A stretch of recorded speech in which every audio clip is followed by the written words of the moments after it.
Hello, Shrooq. How are you? I'm okay. How are you? Yeah, I'm very well. Welcome in my podcast, Magic of Business. We're gonna get some takeaways for business owners. Shrooq, then can you introduce yourself, what you do? Yeah, no problem. Thank you for having me on the show. So my name's Shrooq and I'm a business strategy consultant. So in essence, I look at people's vision, I understand their struggle, and I look at a strategy and build on that. You build in the future. Basically. Amazing. Okay, can you tell me more about in depth what you can do for people? Oh, what can't I do is the question.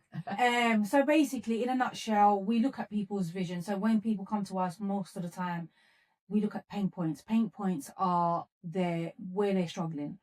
So usually it's funding, usually it's capital. Usually I have this great idea, but I don't know where to start. Where do I go? How do I get it going? How do I monetize it? How do I sustain in it? So it's Money problem. Money problems. It's literally, it all goes down to it's a money problem. So then we look at, is there a social impact? Most businesses, there's a huge, massive need in a social impact. So we look at where is there a social impact? And if there is one, then it's just easy from there. We obviously we set up as a CIC, and then we apply for funding. And yeah. What is CIC? Tell me more. Brilliant. Okay, I'm glad you asked. Because a lot of people don't understand what a CIC is.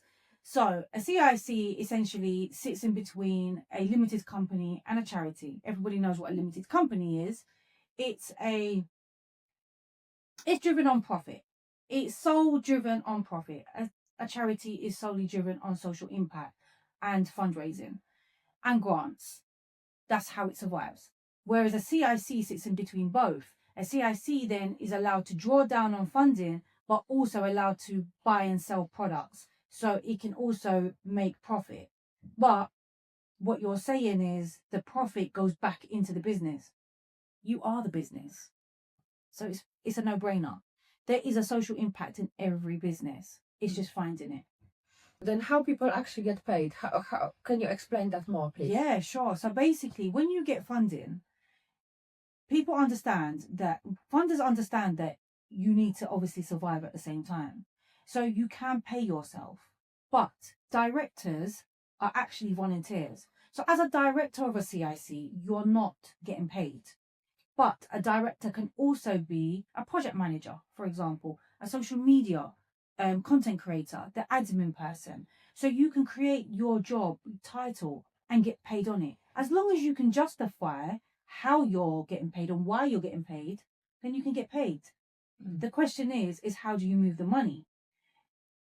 That's the real question here. And that is the trick. Well, it's on Google. It's just there's fine lines of how it's translated. So in essence, it's basically a CIC will always have a limited company run side by side. Yeah. Because then you pay the limited company. So the CIC then pays the limited company as the project manager or as the facilitator or as a sole trader. You can pay. So that's how you end up paying yourself. And then obviously you draw down the money because then your limited company then pays you. You can do it that way. And that's the best way to do it. How much grant they can take, how much support from government, from the CIC. What's the difference between both of them as well? Like what sort of kind of support and how much people can get? So it varies. Funding is not guaranteed, and I can't really push that narrative. It is not guaranteed. However, can you apply for as many as possible? Yes, you can. So you can go from having 20k to 200k to 500,000 to 1.5 million. It all depends on the social proof, on what you've done. So, and it goes by year. So you can't just set up a CIC and then expect to be earning 200k. It's not going to happen. I mean, it's not doable. It's just very hard to do because you're going to need to prove a social impact. You're going to need to prove a lot. And so What do you mean by that? What do you mean by that? Social proof.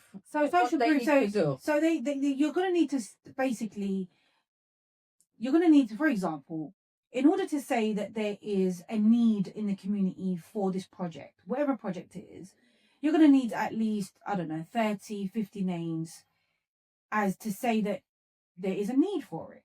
And what is the outcome? What is the need? So, for example, let's just take in the area of Essex, there's a lot of women. Let's just say, for the purpose of this conversation, there's a lot of women that are going through domestic violence.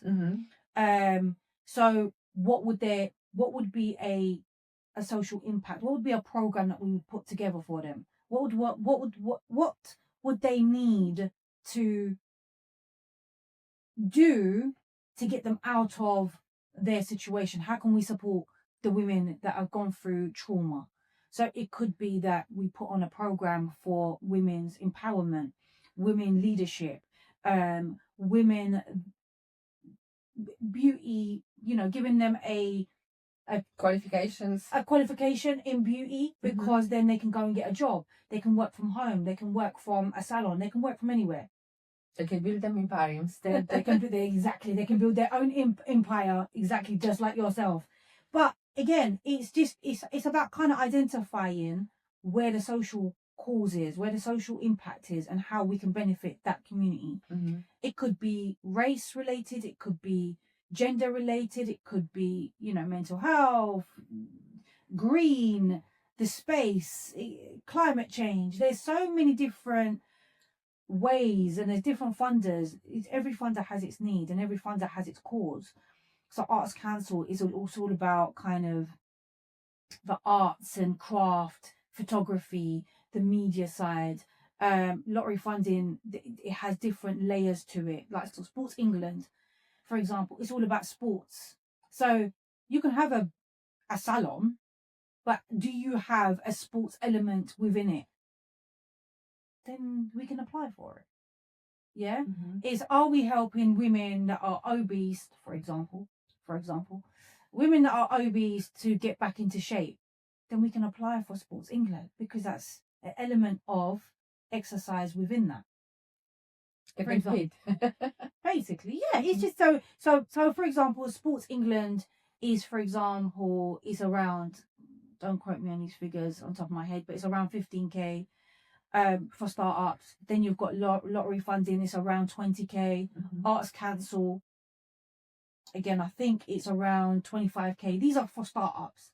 You can apply. So one project can have various different mini projects within it. It's about kind of getting creative. Your bid writer will know how to get creative and break down each project into mini projects, and apply for each project. Then how soon actually clients, when they start, let's say CIC, how soon they can see the money putting into the business? And obviously, so each application make the impact in the community. Exactly. Yeah. So what the funders will look at is that what actions are you taking before you receive the funding? So they will look at things like, are you currently waiting for funding to happen, to drop, and then you're going to start the work? Or are you currently doing the work, and what work are you doing? Which is where social media and everything else needs to be obviously constantly updated, because they will be checking their things. But also, it takes around I'm going to say the worst case scenario instead of saying the best case scenario, which is about 4 to 6 months for you to see any funding. Now, it could be less. Some funders have replied back within 3 months and said, here's your money. And some funders will say within 2 months, here, we've accepted, but we're not going to release the money for another 2 months for you. Or they would say, we want more information. We want to see more social impact, social proof. We want to see stuff.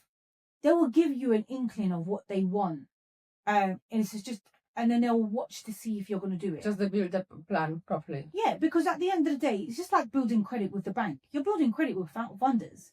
They want to see that they're giving it to you and you're going to use it in the right way. You're going to actually help these people and yeah. Exactly. Yeah. But also, funders also want to see that you are, you can sustain. You can sustain without them. So the whole point of a CIC is that you have the ability to do both. You can draw down on funding, but you can also make profit. So again, like I said, you are the business. So when you are making profit, you are the business. How is that? What does that even mean? Because it's a fine line there as well. So it's kind of understanding, how can you sustain without funding? So let me explain. Sustaining without funding means, what kind of products are you constantly selling? So it's not just about, are you doing workshops that you're going to be making money from? One, are you selling programs? Which is probably the easiest way to prove anything, is to actually have your digital programs, the digital products. It's called an asset. That's how, when you build your assets, then you can make money off them. And that's how you can sustain as a CIC, because you can constantly apply for funding, but if they can't see growth and that you are using the money to double the money or use the money to actually grow your business, then are you really creating a business, or are you then, you might as well just open a charity. Yeah, you're basically saying the business needs to grow and opening more different aspects of the... Yeah. Mm-hmm. As a business coach, I've got lots of inquiries and lots of students with amazing ideas and with amazing business models. But obviously the biggest problem is they don't have the money. They don't know how to start all that journey. Can you advise? Yeah, sure. So basically, I sit with clients. They're my favorite clients, because we sit down with them and we do a business strategy. Once we do the business strategy, we look at, is there a social impact? Are they giving back to the community, and how? And if there is, then we go down the route of CIC, setting up as a CIC, and then we apply for funding. And then in the process of us applying for funding, we then obviously, they use that funding to literally set up shop. They set up their business, they set up their journey, and then we go through the journey of building their business alongside giving back to the community as much as possible, because that's what the CIC will be for. Okay, then what is involved in your actual business strategy? Oh dear. Okay, so a business strategy usually lasts for about 2 hours, and sometimes they even last longer. Now, the reason for that being is, I have to kind of go into your head, onto your vision, and bring that out of you and what that looks like. So we'll look at things like your long-term goals, your short-term goals. We'll look at your marketing. What marketing do you need? What your vision actually stands for, what your values, what your core values are. Then we'll look at things like your offer, which is very important. A lot of people, yes, they have a massive idea and I want to do this and I want to do that, but don't know how to position themselves on the market. So it's all about understanding the psychology behind sales, the psychology behind the offers and the business behind it. And then obviously there's the other aspects of the marketing, which I know that obviously you offer all of this stuff. So, but it's actually putting it on a whiteboard and saying, this is your vision. This is what you want to do. These are the people that you want to target. This is the community impact that you want to have. This is the programs you want to build. This is what you're trying. These are your services. Now, this is what your offers look like. Your first offer, second offer, third offer. And then we build all of that. And then it's a whole plan that gets put in the background with all the marketing strategy, with all the, it could be something as simple as coming to sit down with you. That needs to be put into the strategy. How the scaling gonna go, Yeah. And so that's what's involved. But then you have all them products already in house. So it's a matter of mentoring, business coaching, and that's gonna exactly fast forward the future of the business. Exactly, literally. And it will be, for example, let's just say they'll come in, sit down with me, have the plan, and they'll give it to the business coach and say, right, this is what I need to do. The business coach would then coach them through that whole service, and that's exactly what it is. All right, Shrooq, then what actually stops people to get the funding? Oh, that's a good one. Okay, so one, if you have no social impact completely, There's nothing. It's, for example, it is literally a business. It is, the funder's not stupid. It can see that there's no social impact. That's one. Two, if you've been running for a while and you've received funding, however, did not do your evaluations, your monitoring forms, there's no evidence base, then the funder will either ask for its money back or it just won't give you money again. So evaluations and monitoring forms, that report is so vital, and that's the difference between you getting funding again and not. How do you prove to the funders you're using funding correctly? So when we do your application, there's a breakdown of cost, and the breakdown of cost will state where you're using the money. So, for example, let's talk about a case study that I had.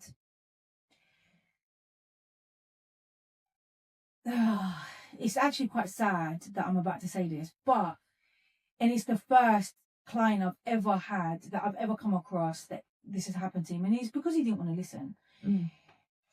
He basically didn't want us to do his evaluation forms. He didn't want the support. He didn't want the advice, and instead he actually supplied the funder the wrong information, and it didn't match up to his actual application that he originally submitted.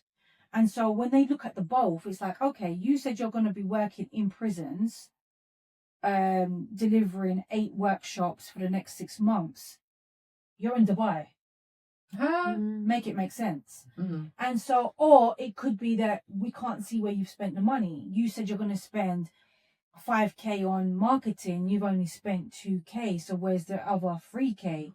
Where have you spent that? Can you justify it? If you can justify it, it's fine. But if you can't justify it and they can't see it, then we've got problems. Yeah. How are they supposed to justify it? So justifying it would be, remember when I said about directors are volunteers? However, a director can be a project manager. It can be a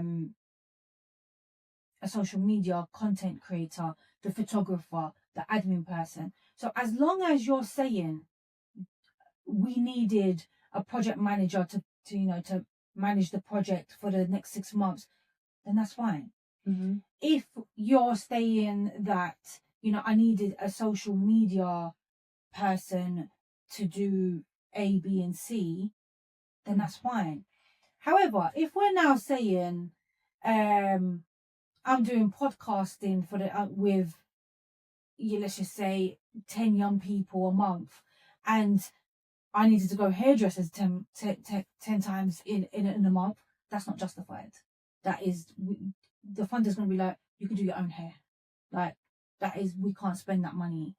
You're not supposed to spend that money. Oh, but I needed it on a makeup artist. That's different. That's justified. Do you see the difference? And makeup artist for a podcast space is justified to somewhat because it's classed as part of the marketing.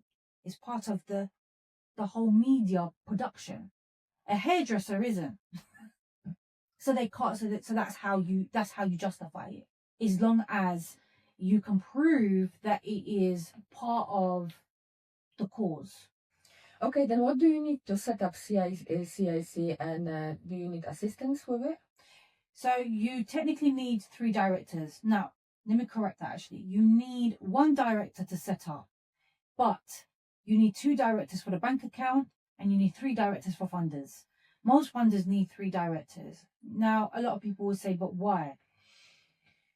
It takes 3 people to really build a business. If you think about it, you need the director, the admin person, and maybe the salesperson. For example, you need the visionary, you need the admin, and then you need the person that's going to be up and down doing marketing or whatever. So technically, that's your 3 directors. So when they set up the CIC structure, they looked at it as, well, you need 3 people.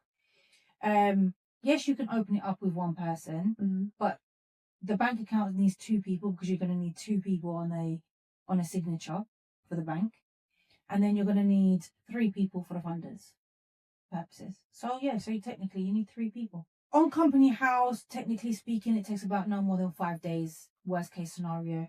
Some of them have come back within 24 hours and been accepted. Mm-hmm. But now, obviously, with company house rules have changed and everything being digital, it's taking a little bit longer because everybody has to have the app to get you verified, and then you can open up a CIC or you can open up a business on company house. So you need that first.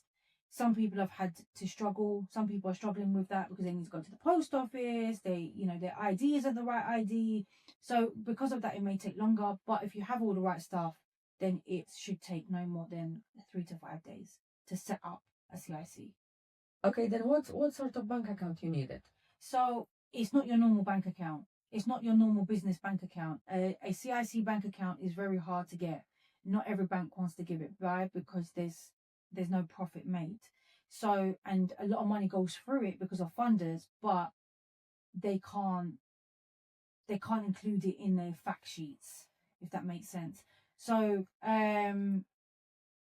it's a CIC community interest account, Mm-hmm. and usually there's like 3 accounts in one. So you've got your grant, your community grant account, you've got your savings account, and you've got your daily spend. Not every bank has it that way. Most banks just have the community grant and your daily spend or your savings. It just depends on who you open it with. But obviously, my company is sponsored by Metro Bank, so I have to get that in there. And yeah, so we open it up. There's now they've changed it into two accounts, Mm-hmm. and you need 2 signatures for that. Okay, then basically you're saying no money, no problem. We're gonna deal with it, yeah? Basically, You can have your business on your feet with no money, and as long as there is a community interest, as long as you're giving back to the community and there's a social impact, then, and a good idea, then we can help you. and they're willing. And yeah, of course. Okay, then how we can support the new entrepreneur, new CEOs, how they can start? So first we need to look at what courses they've just come off. So it'll be, what kind of courses do you run at the moment? Well, I'm running aesthetic courses and obviously the business courses, mentoring, and with support of 15 coaches plus. Okay. So let's just say they've just come off the aesthetic course. The aesthetic course, now they need the business support. So then before they even enter maybe the business courses or the business supports, what we'll do is we'll sit down and do a fact find, a strategy plan. We'll work out what is their vision. Yeah. Once we've done that, then we go back and say, right, so now you need to go into our mentoring programs, into our coaching programs, because they're going to need that. They're going to need every support going. I know when I first started, I made every mistake going because I didn't have a coach. I didn't have a mentor. And so And how long does that take you? Forever for me to get here. And I'm still not there. So really, I still invest in a coach. I still invest in a mentor.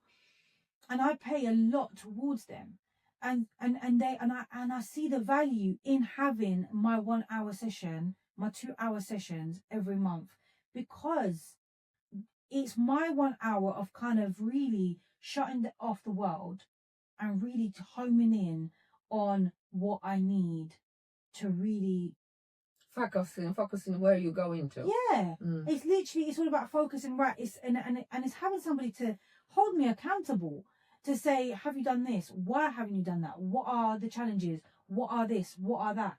So it's very, very important to have a coach. It's very, very important. So, we will look at all of that and then we'll give them the direction. Okay, then what's the right way to market yourself? Marketing is such a huge thing. Branding is huge in itself. I think to understand, it's not something you can just explain in a 60-second video. It's so huge. It's such a huge topic. So first of all, marketing's about kind of how people see you online, how you present yourself online. Branding is a language. It's a uniform. It's so much more than just a few colors. It's the psychology behind everything. It's not just, oh yeah, I'm going to use gold or I'm going to use red they all mean something and they attract a different audience. So it's very, very important to get that right without sitting down with a specialist. It's very, very hard. And I see a lot happening on social media at the moment where people do not and know how to market themselves properly. A lot of people think, oh yeah, I'm just going to do, lifestyle or, I mean, it's great. We can do that. You can mix it up. But if you're not adding value and not knowing how to say, key buzzwords that really attract your audience, if you're not speaking the same tone as your audience, if you're not posting at the right times, all them things, if you're targeting single mums, for example, there's no point in trying to post at 7 o'clock in the evening. They're putting the kids to bed. They're not seeing your post. So there's no point. So you need to know when your audience is actually picking up their phone, active. There's various different things. So, the best way is you need, again, it goes back to having a coach. It's about having an agency that kind of supports you with that. Trying to work it out yourself is very hard. Strategies is key, and consistency, I would say. Exactly. There's a lot of consistency that goes with it. But again, it's just about sitting down with someone and having that conversation and to say, these are my pain points. Help me. I think a really big topic also is like sales psychology, because whenever you've got the business, you need to sell yourself, you need to sell your product. And what will be your good advice on that? Goodness. Understanding offers. I think the understanding, there's so many formulas out there. I mean, I use so many formulas. I've created my own formulas, but the psychology behind sales is understanding pain points. I would say. Yeah, pain points, but also understanding is adding value. It's the important part is adding value. How can I service you? If you're leading from a place of I'm serving you instead of I'm just here to take your money, then you're going to get better results. I'm here to service you. It doesn't matter what it costs. I'm here to serve you. I'm here to add more value to you, more benefit to you. If you position yourself in that direction, already you're going to have your clients rolling in, because people know when they're being conned and people know when they're being sold to. So let's move away from that. So let me just add value to you. I think if they basically doing something with the passion, with the love, yeah, exactly, it's always the success. Exactly, 100%. I agree. All right, Shrooq, then thank you very much to coming to my show, to my podcast, Magic of Business. And that was such a pleasure to have you, and hopefully to see you soon. 100%. I'm looking forward to this partnership that's growing. And thank you for having me on the show. Thank you.